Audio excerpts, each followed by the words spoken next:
Ik ben hartstikke trots dat ik kansen heb gekregen bij zo'n prachtige club, volksclub, met een mooie stadion. Dit zijn de eerste woorden van Željko Petrović, de nieuwe trainer van ADO Den Haag. Hij is de opvolger van Henk Vrezer, die voor een kleine 3 ton de overstap maakt naar Vitesse. Petrović is op voorspraak van technisch adviseur Dick Advocaat door ADO gecontracteerd en zorgt tijdens de eerste training direct voor een nieuw elan. Sorry, dat moet je even herhalen. Nieuw elan. En wat houdt dat in? Gevoel, sfeer. Ja, je merkt hij is gewoon lekker aanwezig. Hij wil gelijk zijn stempel drukken. En nieuwe trainers altijd, weet je merkt gelijk dat iedereen weer vanaf het begin natuurlijk wil bewijzen. En dat merk je wel. Dus een nieuw elan. Ja, een nieuw elan. Ja. De selectie waar Petrović zijn eerste training mee afwerkt is smal. Maar liefst 8 spelers zijn vertrokken en nieuwe spelers zijn er nog niet. Ik neem aan dat ze nu wel toch wel flink gaan investeren in wat nieuwe spelers. Tenminste, daar ga ik vanuit. Het is voor mij 14, 15 veldspelers plus een keeper. En ja, duidelijk dat er nog wat bij moet komen, maar dat gaat ook wel goed komen, denk ik. Die nieuwe spelers zijn er bij de eerste oefenwedstrijd tegen Laakkwartier nog niet. Petrović trommelt maar liefst 10 jeugdspelers op om een volwaardige selectie op de been te krijgen tegen de eerste klasser. ADO start moeizaam, maar loopt in de tweede helft over Laakkwartier heen en wint met 4-0.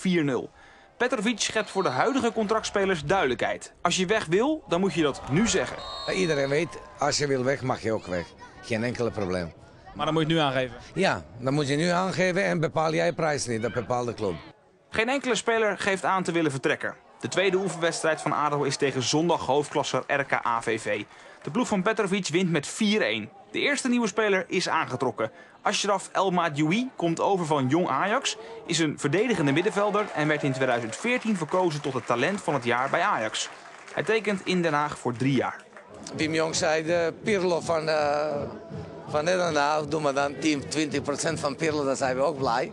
Ja, goede jongen, bescheiden jongen. Vind ik leuk dat de spelers van Ajax willen ook bij ADO komen. Dat is het allerbelangrijkste, dat we daar even imago veranderen. Nou, ik snap de vergelijking wel, een beetje dezelfde positie, klein beetje dezelfde kwaliteiten. Alleen om me nou nu al te vergelijken met Pirlo, die zo'n mooie carrière achter de rug heeft en zoveel bereikt heeft. Ik denk dat we dat niet te snel moeten gaan roepen en dat ik me gewoon eerst lekker moet bewijzen. De eerste 2 doelpunten tegen RKAVV komen op naam van de 16-jarige Giovanni Amatcario. Een talentvolle buitenspeler uit de jeugd van Laakkwartier en daarna verder opgeleid door ADO Den Haag. Petrović voorspelt Amatcario een grote toekomst. Ik zie gewoon een variant van Elia, Depay. En ik denk, als hij goed doet, normaal blijft, geen gekke dingen, Instagram en Twitter en weet ik veel, dat die gekkigheid. Ik denk dat die jongen potentie heeft nu om Nederland zelf te halen. De derde oefenwedstrijd wint ADO Den Haag met 2-0 van derde divisionist Scheveningen. Inmiddels is de tweede versterking een feit. ADO heeft José San Román, een Argentijnse rechtsback met een Spaans paspoort aangetrokken. Hij speelt tegen Scheveningen nog niet mee. Ik vind een leuke jongen, positief. Een beetje, denk ik, weet ik zeker 100% dat hij bij ADO past. Dan, ik zou niet zeggen waarom, maar anders wordt gelijk weer op internet gezegd, Petrović zegt dit, Petrović zegt dat. Maar dat is een jongen die past hier, die kan voetballen, die is in alles Haagse speler. Oefenwedstrijd nummer 4 is tegen tweede divisionist Katwijk. ADO wint met 5-0. Nieuwkomer San Román maakt zijn opwachting in het elftal van Petrović, al is zijn eerste indruk niet heel erg goed. Dat is ook zo, maar goed. Hij heeft 1 week getraind in Argentinië. Het is alleen maar aan lopen. Dus dan is hij 3-4 dagen in Nederland met jetlag en zo. En 2 keer met ons getraind. En het is gewoon een prima jongen, hele goede jongen. En dan merk je ook dat iedereen in de groep is tevreden met hem. Alleen maar hij moet wel beter spelen en dat zou hij ook doen. ADO Den Haag is 3 weken onderweg in de voorbereiding op het nieuwe seizoen. Hij heeft 4 oefenwedstrijden gewonnen, maar heeft de selectie nog lang niet op orde. Pas 2 nieuwe spelers zijn er gepresenteerd. Het trainingskamp in het Brabantse Leende nadert en Petrović geeft na de oefenwedstrijd tegen Katwijk nogmaals aan dat er nieuwe spelers bij moeten komen. Ik vind ook belangrijk dat het misschien personeel en iedereen hele jaar normaal op tijd salaris krijgen, dan dat wij 3 spelers extra krijgen en dat mensen in kantoor die moet voor familie werken en huis betalen en alles, dat ze misschien tekort komen. Daar is het wel belangrijk dat de directeur is daar wel bezig, dat er wel alles klopt, de budget en alles, dat we niet in december problemen hebben. Maar ik verwacht wel Ja, daar ben ik van overtuigd dat er gewoon 3, 4 spelers nog komen. ADO belegt ook dit jaar haar trainingskamp in het Brabantse Leende. Op het sportcomplex van DOS L wordt dagelijks getraind en toegewerkt naar de start van de eredivisie. Zo wordt er geoefend tegen Jupiler League FC Eindhoven, daarover straks meer. En is er gelegenheid om de nieuwe trainer wat beter te leren kennen. Bijvoorbeeld over zijn relatie met commissaris Martin Jol. De twee hebben bij RKC en het Duitse HSV samengewerkt. En bij laatstgenoemde club is de liefde minder geworden. Het is niet zo zoals dat was, maar goed. Na HSV is er wat gebeurd, hè, tussen jullie? Ja, maar niet gebeurd. Het was gewoon, ja, Jol ging naar Ajax en ik ging naar andere clubs. En, maar goed, dat zit. Ja, je lacht er een beetje. Ja, maar goed, ja, toen kon ik zeggen, ze is gewoon vriend en zijn maatje. En nu zeg ik goede relatie en zo. En, Ben je daar nog een beetje teleurgesteld over, dat dat een beetje verwaterd is, van vriendschap naar een goede relatie? Toen wel, als ik moet eerlijk zeggen, toen wel.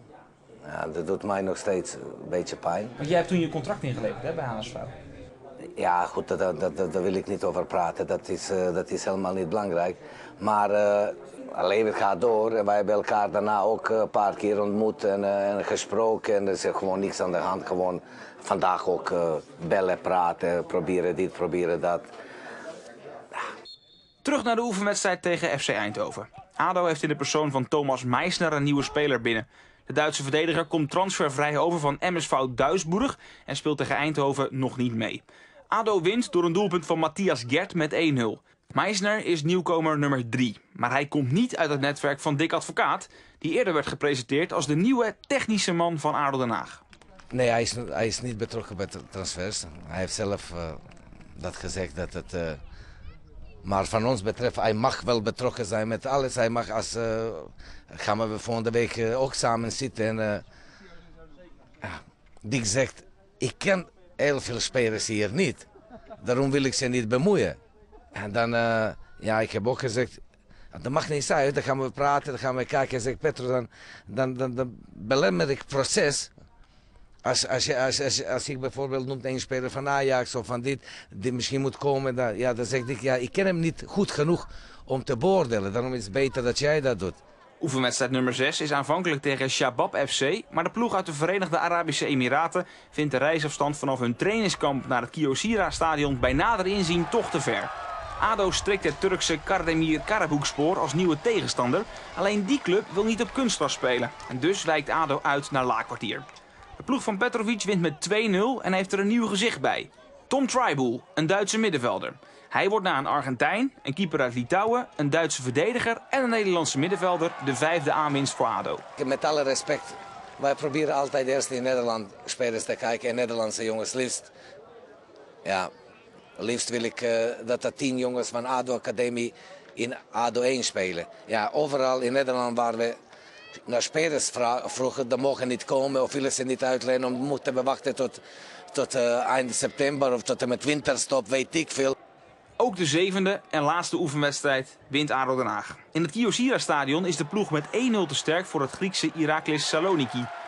De topscorer van vorig seizoen, Mike Havenaar, mist tegen de Grieken een strafschop en blijft zodoende droog staan in de voorbereiding. Dat frustreert de Japaner. Ja, ook, maar ja, ze geen gestoten. Zo, jammer. Je was boos toen je gewisseld werd. Waarom was dat? Ja, met penalty gemist. Ja, speelde niet zo goed. Ja, voel je gewoon toch geboos over jezelf, toch? Dus niet over het trainen. Je bent getergd volgende week. Ja, ik wil scoren. Ja. Met een getergde Havenaar neemt ADO Den Haag het aankomende zaterdag om 6:30 in eigen huis op tegen Go Ahead Eagles.